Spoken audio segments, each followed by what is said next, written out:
Assalamualaikum anak-anak. Kita bertemu lagi bersama Ibu. Kali ini kita akan belajar tentang tema 1, organ gerak hewan dan manusia. Subtema 1 yaitu organ gerak hewan. Pembelajaran 1 yaitu dengan muatan mata pelajaran, ilmu pengetahuan alam, dan bahasa Indonesia. Pembahasan kali ini yaitu mengenai alat gerak hewan dan ide pokok paragraf. Bagaimana? Sudah siap untuk belajar hari ini? Kita lanjutkan belajar lebih jauh lagi.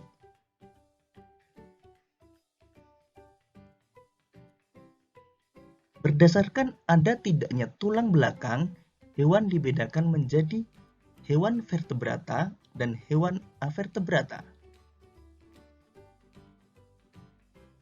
Hewan vertebrata adalah hewan yang memiliki tulang belakang, misalnya kelinci, gajah, burung, ikan, kadal, ular, dan lain sebagainya.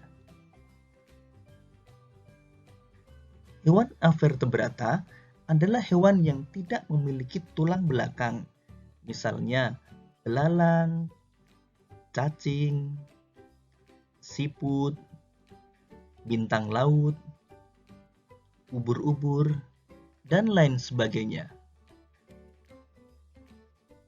Sekarang, mari kita amati hewan vertebrata berikut ini. Kelinci dan gajah sama-sama bergerak menggunakan kaki. Namun, cara gerak kedua hewan tersebut berbeda. Kelinci bergerak dengan cara melompat, sedangkan gajah bergerak dengan cara berjalan. Kelinci memiliki tungkai belakang yang lebih besar dan panjang dari tungkai depan. Hal inilah yang menyebabkan kelinci bergerak dengan cara melompat. Kemudian perhatikan hewan berikut ini. Burung merupakan hewan vertebrata yang bergerak dengan menggunakan sayap. Burung bergerak dengan cara mengepakkan sayapnya sehingga dapat terbang di udara.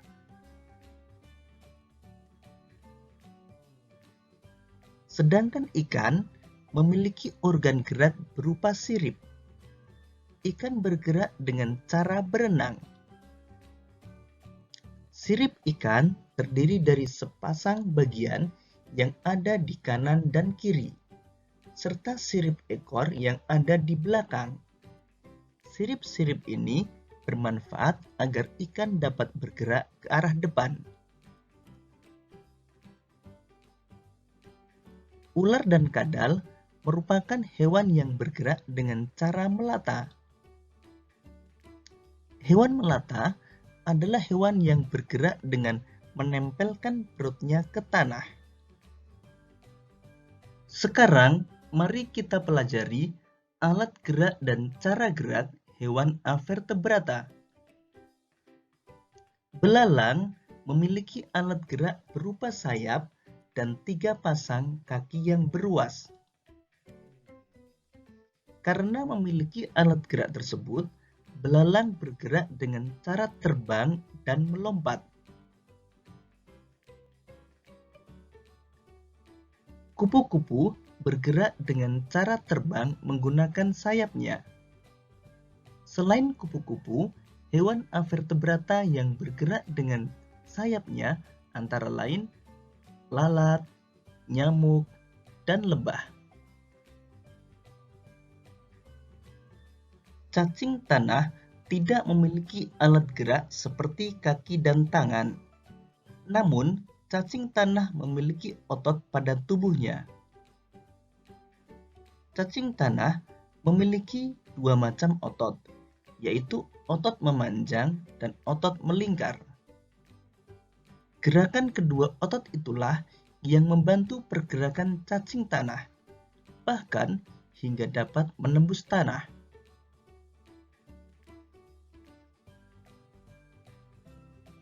Siput dan bekicot merupakan hewan avertebrata yang bergerak dengan menggunakan otot yang biasa disebut dengan kaki perut.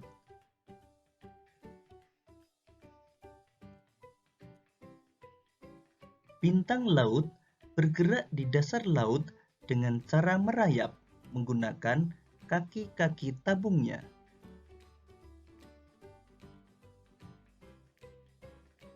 Ubur-ubur dan cumi-cumi bergerak menggunakan tentakel. Tentakel adalah organ tubuh yang dapat memanjang dan bersifat fleksibel. Demikian tadi sahabat cerdas penjelasan tentang organ gerak hewan. Semoga video ini memudahkanmu dalam memahami materi organ gerak. Di sini terdapat sebuah tayangan video. Silahkan kalian simak dan tonton tayangan video berikut ini. Kita lanjutkan belajar lebih jauh lagi.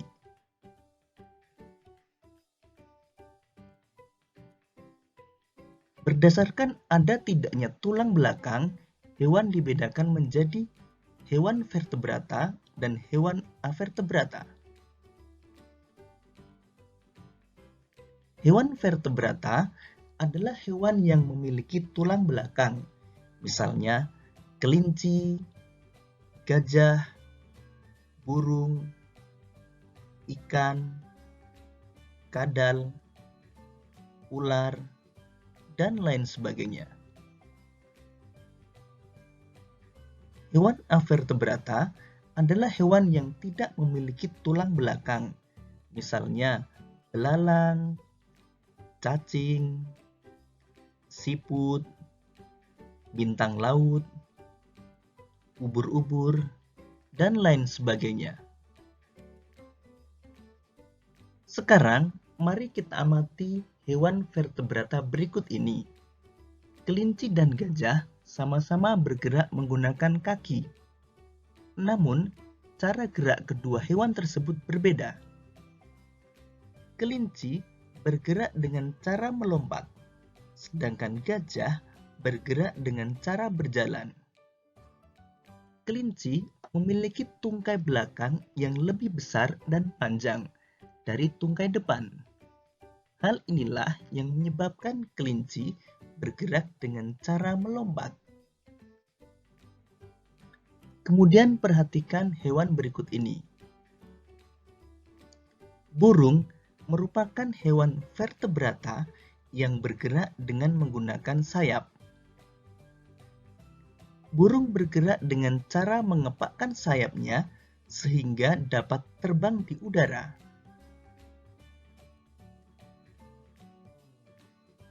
Sedangkan ikan memiliki organ gerak berupa sirip. Ikan bergerak dengan cara berenang. Sirip ikan terdiri dari sepasang bagian yang ada di kanan dan kiri, serta sirip ekor yang ada di belakang. Sirip-sirip ini bermanfaat agar ikan dapat bergerak ke arah depan. Ular dan kadal merupakan hewan yang bergerak dengan cara melata. Hewan melata adalah hewan yang bergerak dengan menempelkan perutnya ke tanah. Sekarang, mari kita pelajari alat gerak dan cara gerak hewan avertebrata. Belalang memiliki alat gerak berupa sayap dan 3 pasang kaki yang beruas. Karena memiliki alat gerak tersebut, belalang bergerak dengan cara terbang dan melompat. Kupu-kupu bergerak dengan cara terbang menggunakan sayapnya. Selain kupu-kupu, hewan avertebrata yang bergerak dengan sayapnya antara lain lalat, nyamuk, dan lebah. Cacing tanah tidak memiliki alat gerak seperti kaki dan tangan. Namun, cacing tanah memiliki otot pada tubuhnya. Cacing tanah memiliki dua macam otot, yaitu otot memanjang dan otot melingkar. Gerakan kedua otot itulah yang membantu pergerakan cacing tanah, bahkan hingga dapat menembus tanah.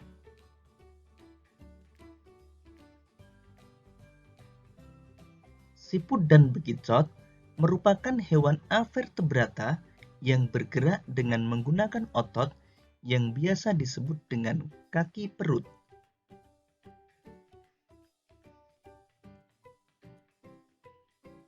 Bintang laut bergerak di dasar laut dengan cara merayap menggunakan kaki-kaki tabungnya.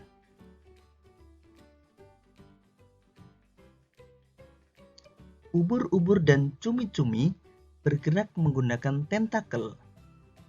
Tentakel adalah organ tubuh yang dapat memanjang dan bersifat fleksibel. Demikian tadi sahabat cerdas penjelasan tentang organ gerak hewan. Semoga video ini memudahkanmu dalam memahami materi organ gerak. Setelah kalian menyimak tayangan video tadi, apa yang kalian ketahui tentang alat gerak hewan? Iya, tentu alat gerak pada setiap hewan jelas berbeda. Ada yang menggunakan kaki, ada yang menggunakan sayap, dan ada juga yang menggunakan sirip. Lalu, bagaimana ya caranya hewan dapat bergerak? Ada yang tahu? Iya, tentu. Cara hewan bergerak jelas berbeda. Meskipun ada sebagian hewan yang bergerak dengan menggunakan alat gerak yang sama. Misalnya, ada seekor kelinci dan seekor harimau. Alat gerak yang digunakan kedua hewan tersebut yaitu menggunakan kaki. Namun, cara hewan tersebut untuk bergerak jelas berbeda. Kelinci bergerak dengan cara melompat menggunakan kakinya. Sedangkan harimau bergerak dengan cara berjalan menggunakan kakinya. Bagaimana? Sampai sini? Paham?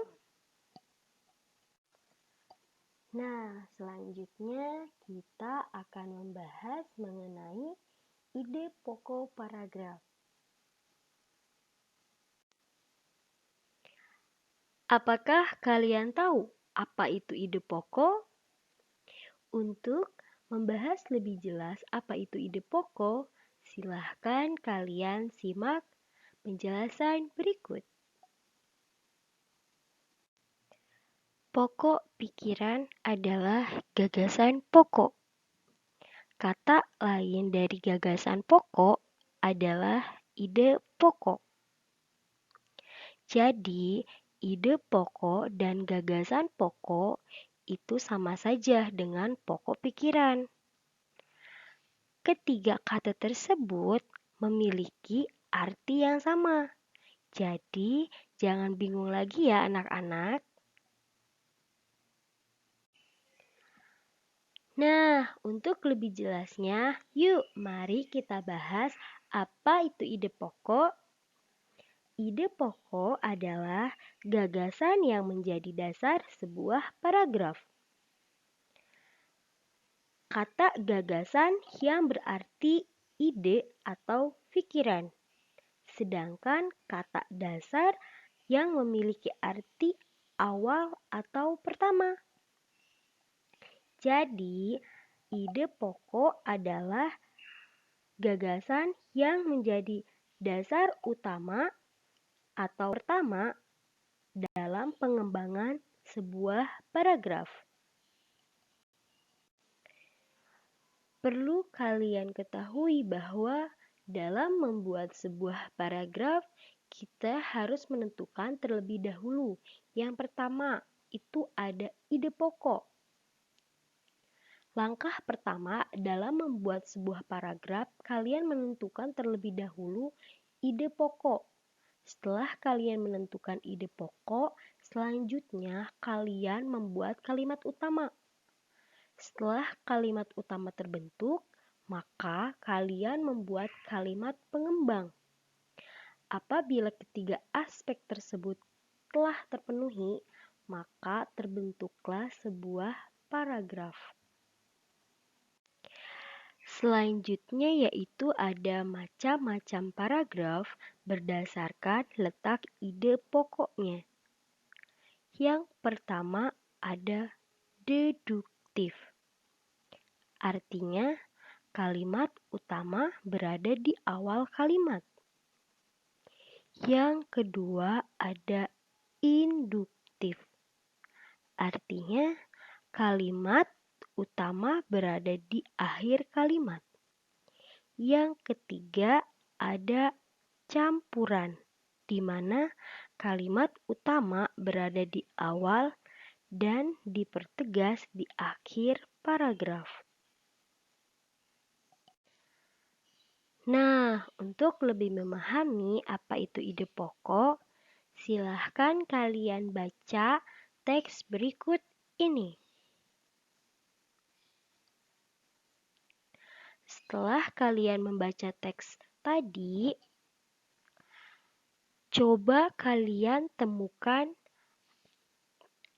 ide pokok dalam teks tersebut. Sudahkah kalian menemukan ide pokok dari teks tersebut? Ya, betul. Ide pokok dari teks tersebut yaitu tulang disebut alat gerak pasif karena tulang tidak dapat bergerak dengan sendirinya. Bagaimana? Gampang bukan?